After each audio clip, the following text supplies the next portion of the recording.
یعنی ہارون رشید وہ بہت نیک دل بادشاہوں میں اس کا شمار ہوتا ہے۔ دولت اور ثروت کے ساتھ لغزشیں تو ہو ہی جاتی ہیں، لیکن اس کے دینی کارنامے تاریخ کی کتابوں میں کثرت سے موجود ہیں۔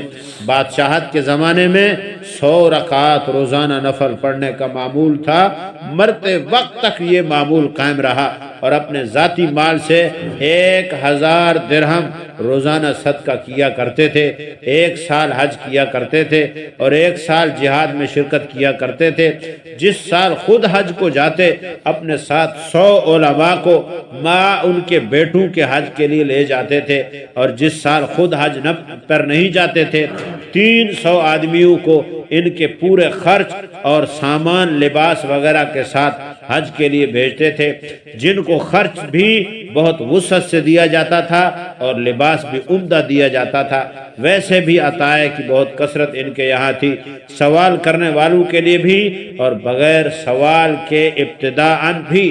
علماء ان کے مجلس میں بہت علماء کا ان کی مجلس میں بہت اعزاز تھا اور ان سے بہت محبت کرتے تھے۔ ابو معاویہ رحمۃ اللہ علیہ زریر مشہور محدث نابینا نے ایک مرتبہ ان کے ساتھ کھانا کھایا۔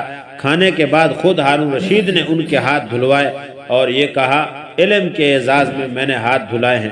ایک مرتبہ ابو معاویہ رحمۃ اللہ علیہ نے حضور صلی اللہ علیہ وسلم کی حدیث جس میں حضرت آدم اور حضرت موسیٰ علیہ السلام کے مناظرے کا ذکر تھا بیان کی۔ ایک شخص نے یہ کہہ دیا کہ ان دونوں حضرات کی ملاقات کہاں ہوئی، تو بادشاہ کو غصہ آ گیا اور کہا، میری تلوار لاؤ۔ زندیق بددین حضور کی حدیث پر اعتراض کرتا ہے، نصیحت کی باتوں پر بہت کثرت سے رونے والے تھے۔ یہ ہارون رشید کا اپنا یعنی یہ اس کا وہ تھا کہ وہ اس قدر عبادت گزار تھے اور اس قدر ان کا یہ حال تھا۔ ایک مرتبہ ہارون رشید حج کو جا رہے تھے، راستے میں کوفہ میں چند روز قیام کیا۔ جب وہاں سے روانگی کا وقت ہوا تو لوگ بادشاہ کی سواری کی سیر کے شوق میں شہر سے باہر بہت جمع ہو گئے۔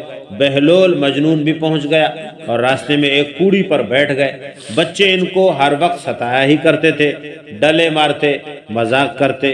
وہ حسب دستور ان کے گرد جمع ہو گئے۔ جب بادشاہ کی سواری قریب آئی تو بچے سب ادھر ادھر ہو گئے۔ انہوں نے زور سے آواز دے کر کہا، امیر المومنین، اے امیر المومنین۔ ہارون رشید نے سواری کا پردہ اٹھایا اور کہنے لگے، لبیک یا بہلول، لبیک یا بہلول۔ اللہ والوں کے بڑے قدردان تھے۔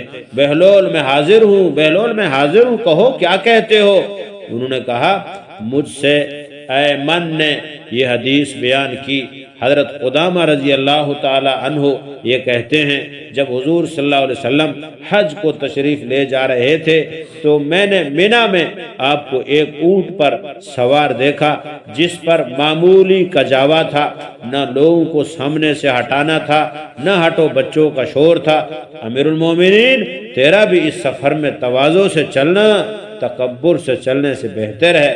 ہارون رشید یہ سن کر رونے لگے، پھر کہا، بہلول کچھ اور نصیحت کرو، اللہ تم پر رحم فرمائے۔ بہلول نے یہ سن کر 2 شعر پڑھے جن کا ترجمہ یہ ہے، مان لے، تسلیم کر لے کہ تو ساری دنیا کا بادشاہ بن گیا اور ساری دنیا کی مخلوق تیری فرمانبردار ہو گئی، پھر کیا ہوا؟ کل کو تو پھر تیرا ٹھکانہ قبر کا گھڑا ہے، ایک ادھر سے مٹی ڈال رہا ہوگا، ایک ادھر سے مٹی ڈالتا ہوگا۔ اس پر ہارون رشید بہت روئے اور کہنے لگے، بہلول تم نے بہت اچھی بات کہی، کچھ اور بھی کہو۔ بہلول نے کہا، امیر المومنین، جس شخص کو اللہ تعالیٰ مال اور جمال عطا کرے اور اپنے مال کو اللہ کے راستے میں وہ خرچ کرے، اپنے جمال کو گناہوں سے محفوظ رکھے، وہ اللہ کے دیوان میں نیک لوگوں میں لکھا جاتا ہے۔ ہارون رشید نے کہا، تم نے بہت اچھی بات کی، اس کا صلہ انعام ملنا چاہیے۔ بہلول نے کہا، انعام کا روپیہ ان لوگوں کو واپس کر جن سے ٹیکس کے طور پر لے رکھا ہے، مجھے تیرے انعام کی ضرورت نہیں ہے۔ ہارون رشید نے کہا، اگر تمہارے ذمے کسی کا قرض ہو تو میں اس کو ادا کر دوں۔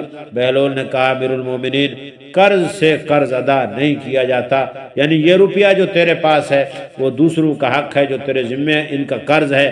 حق والوں کا حق واپس کرو، پہلے اپنا قرض ادا کرو پھر دوسرے کے قرض کا پوچھنا۔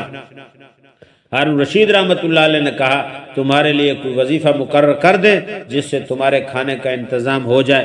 بہلول نے کہا میں اور تم دونوں اللہ کے بندے ہیں، یہ محال ہے کہ وہ تمہاری روزی کا تو فکر رکھے اور میری روزی کی اس کو فکر نہ ہو۔ اس کے بعد ہارون رشید نے سواری کا پردہ گرا دیا اور آگے چل پڑا۔ ہارون رشید کی مشہور بات یہ ہے کہ نصیحت سننے پر بہت کثرت سے رویا کرتے تھے۔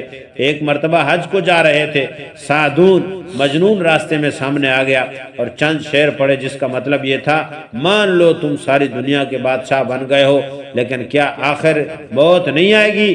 دنیا کو اپنے دشمنوں کے لیے چھوڑ دو۔ جو دنیا آج تمہیں خوب ہنسا رہی ہے یہ کل تم کو خوب رلائے گی۔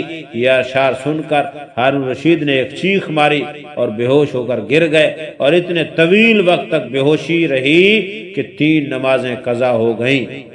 ان کی انگوٹھی کے اوپر جو مہر تھی اس پر لکھا ہوا تھا العظمت والقدرت للہ، ہر قسم کی بڑائی اور ہر نوع کی قدرت صرف اللہ کے لیے ہے۔ یہ مضمون گویا ہر وقت ان کے نگاہ کے سامنے رہتا تھا۔ اللہ پاک ہم کو بھی ان قصوں سے عبرت نصیب فرمائے۔